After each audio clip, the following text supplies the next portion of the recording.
Hello and welcome to the Pig and Whistle Tales from Azeroth. As always, here at the Pig and Whistle Inn in Stormwind, I go through a variety of subjects with regards to World of Warcraft.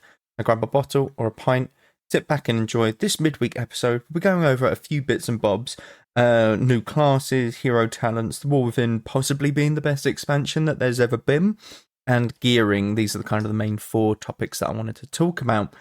Now, I want to start off with probably hero talents. I'll end with the War Within and, my thoughts on the expansion as a whole, but hero talents. Now, they're very good as a concept. I love them as a concept. But the problem that I'm going to have is looking forward. So, where do you go now that hero talents are in the game and that you've got this sort of talent tree? Do you just constantly reshift the talent tree every sort of season or every sort of expansion? You add extra hero talents where you could maybe do like Guardian Druid and Boomkin, something like that. Or do you do hero talents where, you can, oh no, wait, that would only work for Druid, wouldn't it? Because Druid's only 4 specs.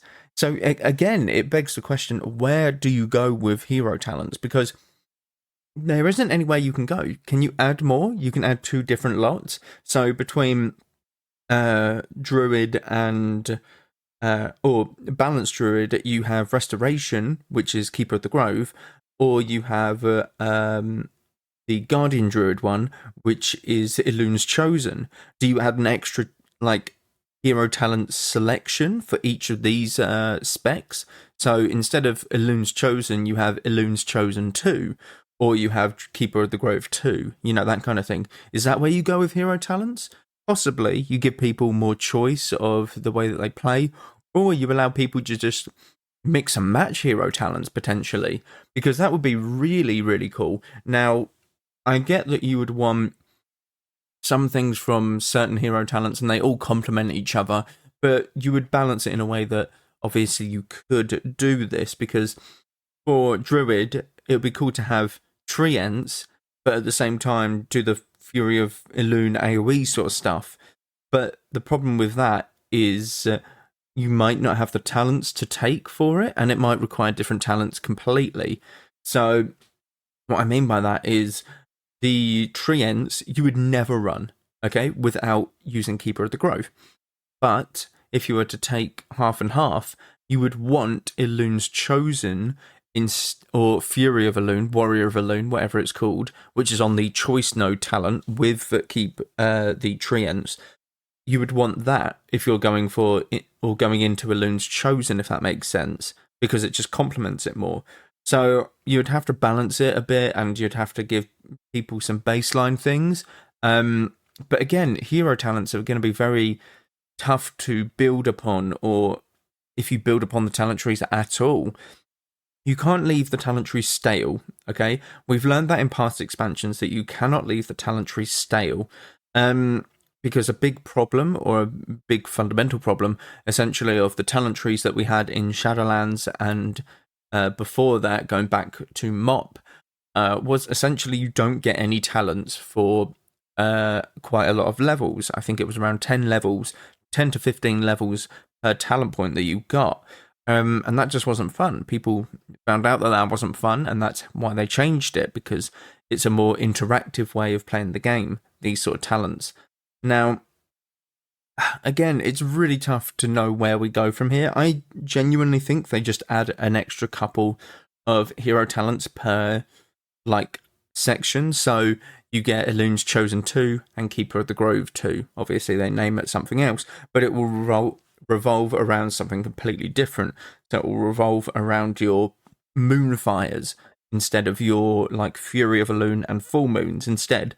So you become more of a dot class if you're a Boomkin, that sort of thing. The Keeper of the Grove 2 revolves around your Treants again, but at the same time it revolves around them doing the damage, the main bulk of your damage. So you're a pet class almost instead. That sort of thing. These are obviously stuff that I don't think would be enjoyable, but they are the first things that come to mind, and how you could alter it, that kind of deal. So hero talents, they're still great. They're still one of the best additions into the game, I think, because they really do beef up your character. You can really feel them getting a lot tankier, a lot more durable, doing a lot more damage when you get these hero talents, but at the same time, it's very tough to know where to go from there, and that's going to be the main problem that we have with that. Now, going into kind of the same sort of thing, but hero talents also make it harder to learn new classes. Now, new classes have fundamental things that they get from their hero talents, and these can determine the way that you play these classes. So, for example, what changes the most? I would say warrior, maybe. Everything has a slight change to it no matter what because of the passive abilities, but there's some things that obviously do differently or interact with spells differently. So I'll take Balance Druid, for example, again.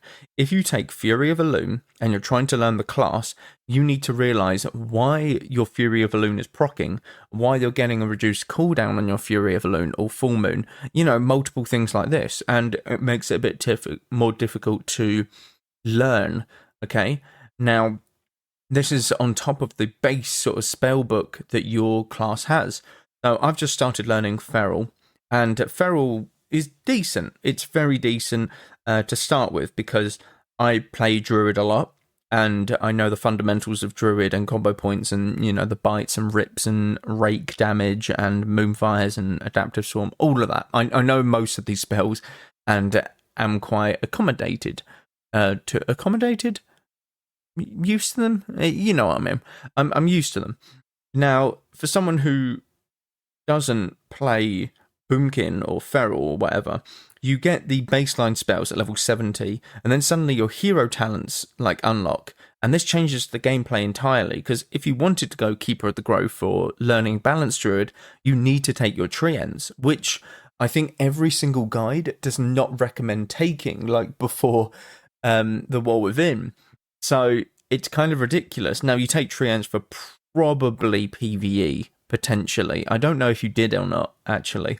But essentially, you're having to learn how this new spell interacts with everything within your current kit. And it's not great. It doesn't really help it at all. That's the weird thing. It doesn't help learning new classes. But I find it more enjoyable to learn new classes with these hero talents.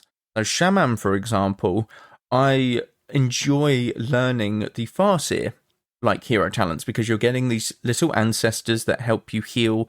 They give you hydro bubbles, they just duplicate heals on people, etc, etc.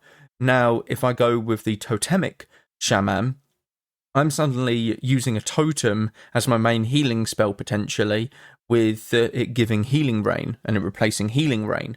So you learn different things from these hero talents, but they could be tougher to learn because you're not as well acquainted with the class itself already, if that makes sense. It makes it a bit more confusing trying to learn all of these totems, and then suddenly this totem's the main one that you press instead of your healing stream or your riptides or anything like that. It really does change up the dynamic, and it really does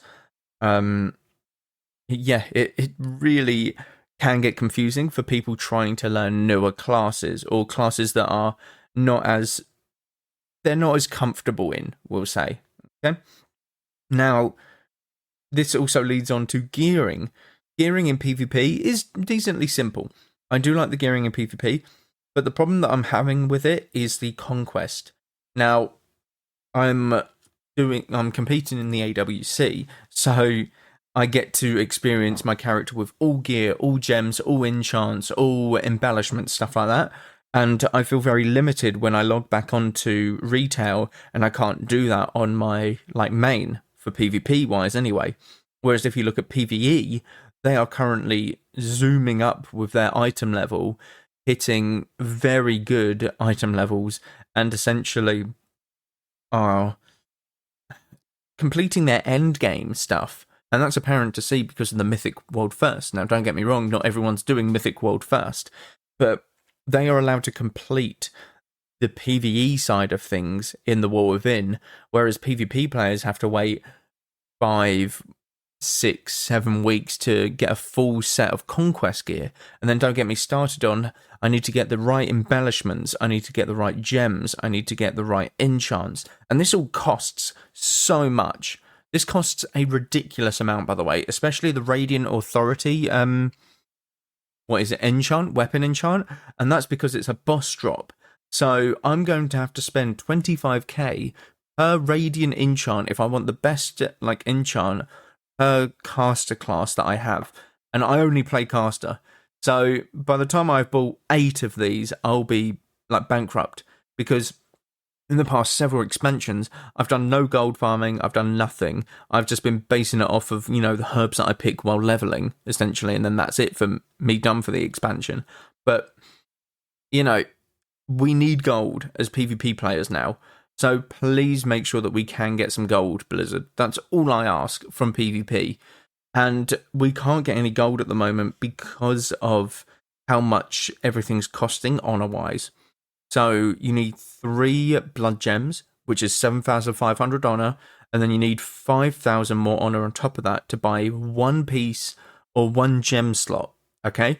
And you need about 8 gem slots, I think, something along them lines.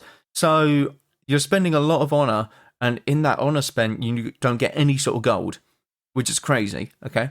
Now, PvE players are constantly getting gold, whether it be dungeons or mythics, they're the same thing, delves, mythic raiding, heroic raiding, normal raiding, even just world questing, like people are getting loads of gold, but PvP players don't get that, and I feel like it's quite unfair, in my honest opinion. So maybe after each arena you do, you get a small fee, like you just get 100 gold or something. That would actually be quite nice to get, something, because it would give people an incentive to do PvP potentially if they just want the gold. Now, obviously, I don't know, it's really tough. You'd have to change the amount constantly, but, give PvP something. You took away our, vault slot for delves instead. PvP needs something to spark it, because you're kind of leaving it high and dry here, and it's not fair, I don't feel like. Yes, PvP is a very fundamental part of the game in terms of its PvE or PvP content you can do, but it seems to me like PvE is more favoured when it comes to mythics, delves, heroics, mythics, normal content, world questing, all of that stuff. It seems like it's more favoured in the PvE favour rather than PvP.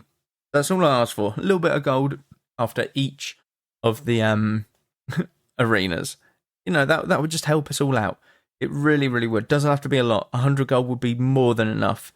I think that might be too much, potentially. But 10 games, you win 10 games, you get 1,000 gold. That's nice, isn't it? How many games do I play in a season? 300, potentially? We'll say average 300. What's that? 30,000 gold. Yeah? That's not bad, is it? And that's 30,000 gold if I win. Let's say you get 50 gold per loss. So we'll just do 50-50. You get about, 20k gold? Something like that? That's not a big amount in today's sort of economy, but it will help go towards enchants. That doesn't even cost or allow me to afford my best weapon enchant right now. So it really isn't a lot that we're asking. We just want something. And it feels like PvP gets left out a little bit in that regard, because we need the enchants too, not just the PvE players, but we don't have the chance to get as much gold as the PvE players that like and enjoy their content. PvP players don't get that. That's all. But nevertheless, War Within, I would say, is shaping up to be one of the best expansions. And the reason that I'm saying this is because the start has been very good. We've had a very good amount of content that's released with it. Delves, Mythic Plus, PvP season, all of that stuff. The usual, as well as the leveling.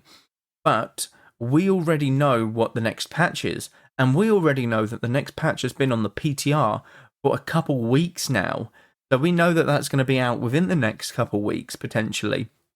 So there's many different things that add up to be what is a good expansion and a quick turnover in the patches is one of the best things that they can do.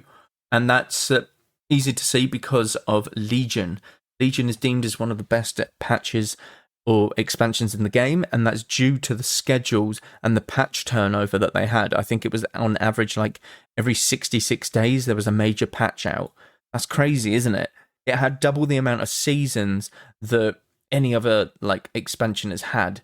So I think the Wolverine, if it keeps it up, will shape to be one of the best expansions that WoW has ever released, if not the best, okay? That includes the likes of Wrath of the Lich King, Legion, stuff like that, okay? Now, this is a very short one, due to many different things I have to get done, but essentially, we are competing in AWC when this episode goes live, essentially. So please pop over. We will be streaming it. The stream can be found at Twitch, Pig and Whistle Tales, right there. Now, if you want to see us lose, you're more than welcome to join, because it isn't about, we aren't bothered about the winning side. We like the experience and we enjoy the time that we do, like when playing in these competitions.